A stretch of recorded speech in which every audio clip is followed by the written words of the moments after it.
Hi, I'm your ACS, the homely storyteller. Today I'll tell you a story about a little bird. The great army of the Kauravas and the Pandavas stood with relentless determination on the huge grounds of the Kurukshetra. While the entire terrain was enveloped with seeping tension, horses neighing, elephants trumpeting, and the roaring altercation of the cavalry, a small bird from somewhere hooted from its nest. It was not like the tree was anywhere on the war grounds, but the little bird had a natural instinct and she knew very well that she would die with the usage of ammunition. But she didn't really worry about herself. It was the nest that she had built for her little ones she was expecting to hatch in days to come. The motherly instinct had slowly kicked in and was so hard that she prayed if there would be one chance for the Kaurava army to change their minds. Unfortunately, she wept at that dear thought with cupped palms. But to her pitiful state, while the Pandavas were ready to compromise for a portion of the asset, the Kauravas were unwilling to even part with the tip of the needle. With the great armies facing each other, a crisis of consciousness suddenly struck Arjuna. The death of his near and dear ones meant to suddenly tear him apart. But Krishna was quick enough to preach to him the very essence of the Bhagavad Gita. All said and done, the war was just about to begin when Krishna called out to Bhima.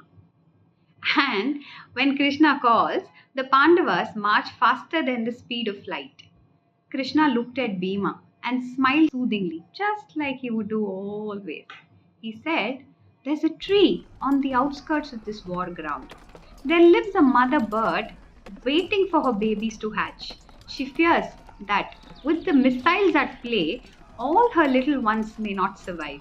So why don't you go there, build a shelter around her nest so strong enough that no weapon can penetrate through it?" Bhima was taken aback at the words of Krishna. Bhima hastily said, "Do you realize that this war is going to cost lives? Today, Kurukshetra is going to be a ground of blood, and we don't know who all are going to die. And here you stand joking about a bird's nest? I'm aghast at your playfulness in a serious situation like this one, Krishna."